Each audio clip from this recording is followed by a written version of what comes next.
How's it going, everyone? Welcome to another review on V-Test Drive.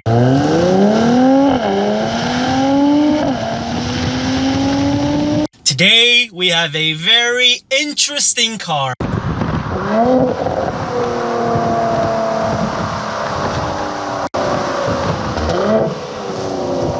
It is the 2018 Mercedes C43 AMG.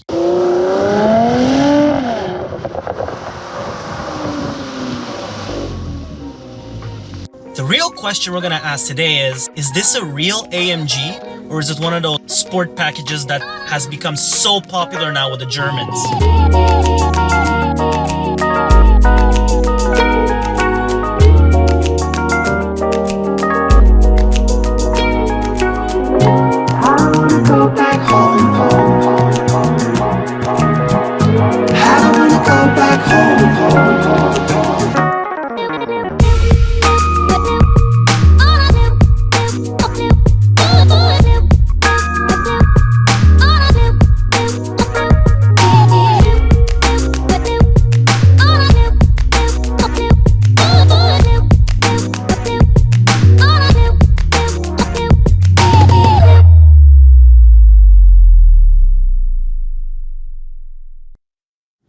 Before we get started with this car, I want to give you guys a little bit of a history about the Mercedes C-Class because there is a ton of it. Now, as we all know, AMG is the official tuning division for Mercedes. They've been tuning them since the 90s and they completely transformed the car. Pretty much what M division is to the BMW, as well as the S models in the Audi lineup. So the first C-Class AMG we got in the late 90s was the C36. And then after that came the C43. We had also the C55. We had a C32, which had a V6 compressor engine.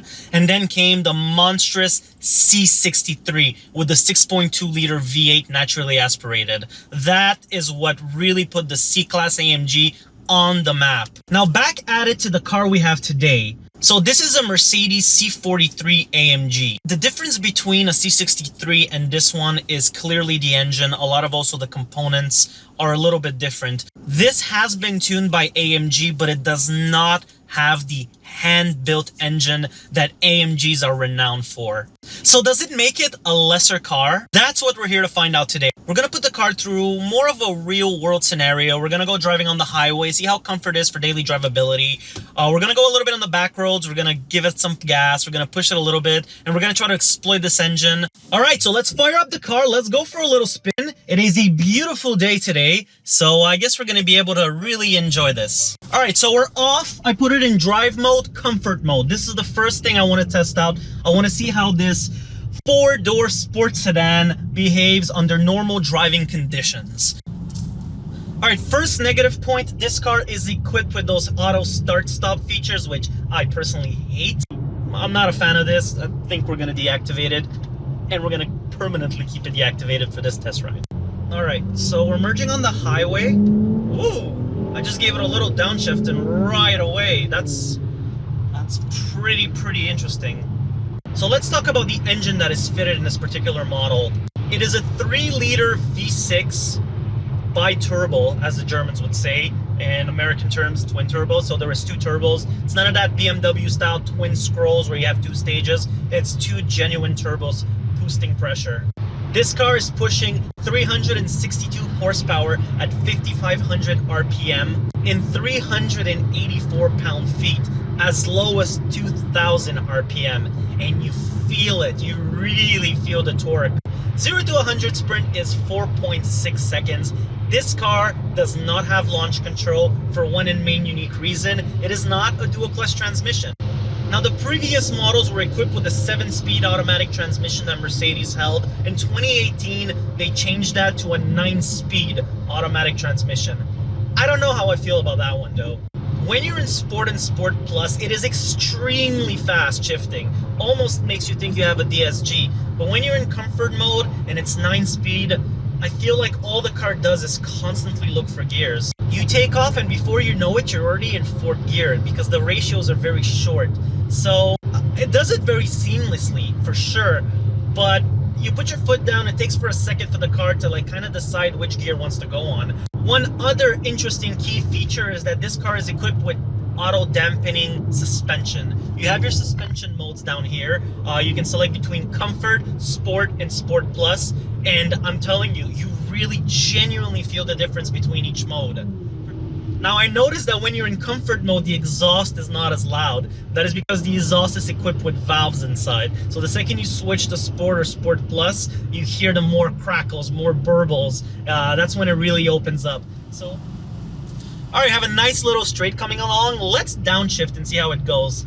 Let's go to Sport Plus. All right, transmission downshifted, and let's go. Ooh.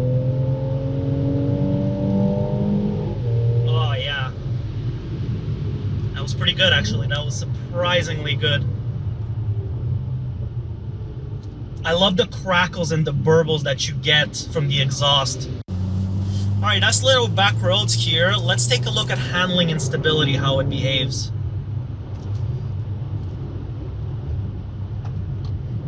Alright. It's not bad. You have very good response.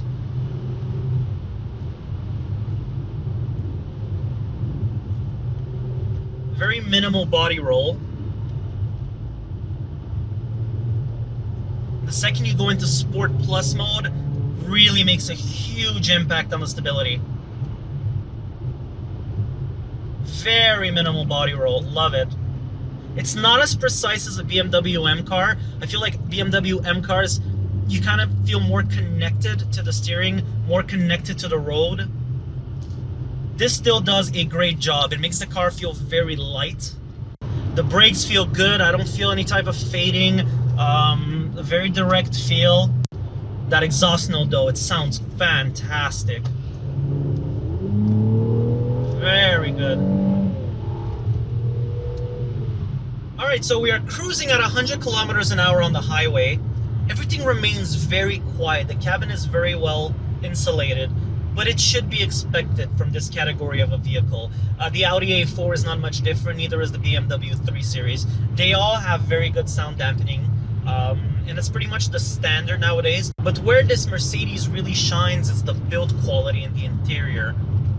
Everything is leather stitched, soft touch. I love the sound system. Great sound system and also a great look. The aluminum trimming, flat bottom steering wheel, everything is really high quality. So here's a little touch that I really like. I love the instrument cluster. I love how they have the AMG badging inside as well as the checkered race flags. It's not a full LED cockpit view. The 2019 does get that, but you do have a very nicely, reasonably sized screen in the middle, which gives you all your required information as well. As for the rest, there's not really much to say. It's as you would expect any high-performance, luxury four-door sedan to be.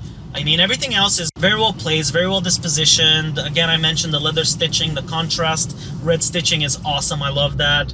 The vents feel nice and high quality. There's a good click to them. There's nice little aluminum accents everywhere. Perforated leather on the steering wheel, flat bottom, metal paddle shifters. That's a nice touch as well. So overall, this cabin interior really feels very high quality and very high end. It better be, because the starting price for this vehicle is $59,000. Equip it well and you're going well over $70,000 Canadian. Alright, so let's do a quick summary of today's review. So we have a 2018 Mercedes C43 AMG. It is a four-door sedan luxury sports car. This is fantastic for a four-door. It handles superbly, really absorbs the bumps in comfort mode. I love the fact that there are modes that are very customizable. The suspension is customizable. The transmission can be put into full manual. That is something that I really think a lot more manufacturers should push to do. I really love that they did that. I love the interior. Like I mentioned, I love the red stitching. The seats are great, very supportive AMG heavily bolstered seats, very comfortable. I know you can opt to get the performance AMG seats with the fully integrated headrest. From what I've heard, they look great, really not comfortable though. So I would probably advise against it, and it is a $2,500 option. So, you know, maybe skip on that one, stick with the Alcantara inserts. Really makes a huge difference. I'm not a fan of the piano jet black. trim here. I know you can get more variants. There's a carbon fiber variant, which is really cool. The steering wheel is really nice, feels very good, very thick. But in 2019, they did do the facelift where they gave the nice S-Class steering wheel. So maybe I would advise to get a 2019 if you get the possibility, for sure. But where this car really shines is it's the performance. I was a little bit underwhelmed with the acceleration of it. I was expecting it to be a bit faster. I think that is a lot due to the transmission. The dual clutch transmission would make the shifts much quicker and much crisper. You don't have launch control, which I really find that to be lacking into the type of segment of the car. The Audi A4 that I have has launch control. You know, that again all comes attributed to the transmission. Great transmission, it shifts very quick. I'm just not a fan of it having 9 speeds. I think it's constantly looking to find its shifts. Engine note in the exhaust is by far my favorite part of this car. I love the way it sounds. The V6 sounds great. You hear the turbo spooling. I don't like it when manufacturers muffle the turbo whistle. I mean, you have a turbo, might as well show it off. I love how loud it is. It's not too loud when you're cruising, but when you open it up, the valves really do a good job. So really loving that. And now the real question. Is it a true AMG? Enthusiasts are going to tell you no. Then you got car people that are going to say yes. Some people that are going to say no. What defines a true AMG? Everyone says hand-built engine. Fine, this isn't a hand-built engine. I get it. It's mass-produced. Here's where things get interesting. If the C63 didn't exist, I would say yes, 100% this is a real AMG car. You can't go wrong, AMG all the way. But the Mercedes C63 does exist. And that is a true AMG car. This is kind of in between. Not a true AMG, but not a fake one neither. It's more of an AMG package. So I am sorry, Mercedes.